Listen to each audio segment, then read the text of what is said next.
Hello বন্ধুরা, চলে গেছিলাম ইডেনে খেলা দেখতে। আর ইডেনে খেলা দেখার পরে পেয়ে গেছিলো খুব খিদে।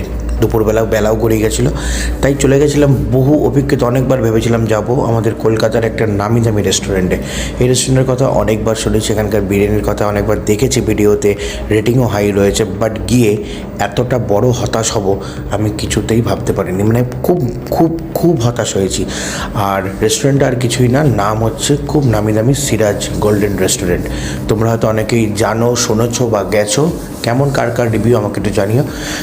অ্যাম্বিয়েন্স থেকে শুরু করে ইচ অ্যান্ড এভরিথিং সব কিছু বেটার, একটা হাই ক্লাস মেনটেন করেছে। কিন্তু এদেরকে একটা কথাই বলবো যে এনারা দয়া করে একটু ওটা দাদা বৌদি বা ডিবাপি যে আপ্যায়নটা করে, আপ্যায়ন মিনিংস বলতে যে খেতে দিতে যারা ভালোবাসে, অ্যাকচুয়ালি কী বলুন তো, খাওয়াতে না যারা ভালোবাসে তারা কোনোদিনও বেটার কোনোদিন খাবার বানাতেও পারবে না।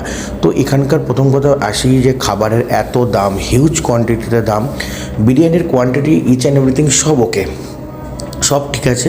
কিন্তু যখন আমি মটনটা দেখলাম, ভাতের থেকে বার করলাম, খুব খুব খুব হতাশ হয়েছি।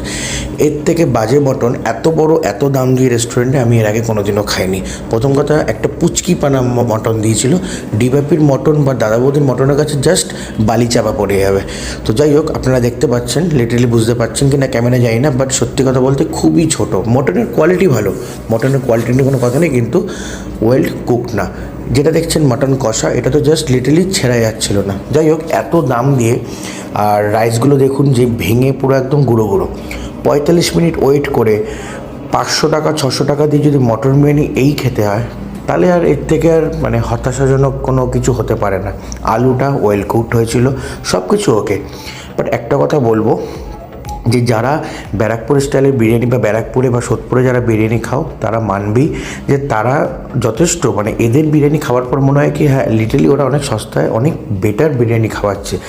স্যালাড থেকে শুরু করে, চাটনি থেকে শুরু করে যে ওরা দেয় কন্টিনিউয়াসলি, কোনো আলু এক্সট্রা, রাইস এক্সট্রা কোনো কিছুতে ওরা না করে না। তো লিটারালি বলবো যে কলকাতাবাসীরা, তোমরা কী খাও জানি না, একবার এসে একবার অনেক অনেক অনেক বেটার ডিবাপি, আমাদের অনেক বেটার আমাদের দাদা বৌদি। হ্যাঁ, খাবার দাবার হয়তো অনেক সময় 19-20 হয়ে যায়, বাট ওরা যে খাওয়াতে ভালোবাসে সেটা ওদের কোয়ান্টিটি, সেটা ওদের পিস দেখলেই বা সেটা ওদের দাম দেখলে অনেক ভালো বোঝা যায়।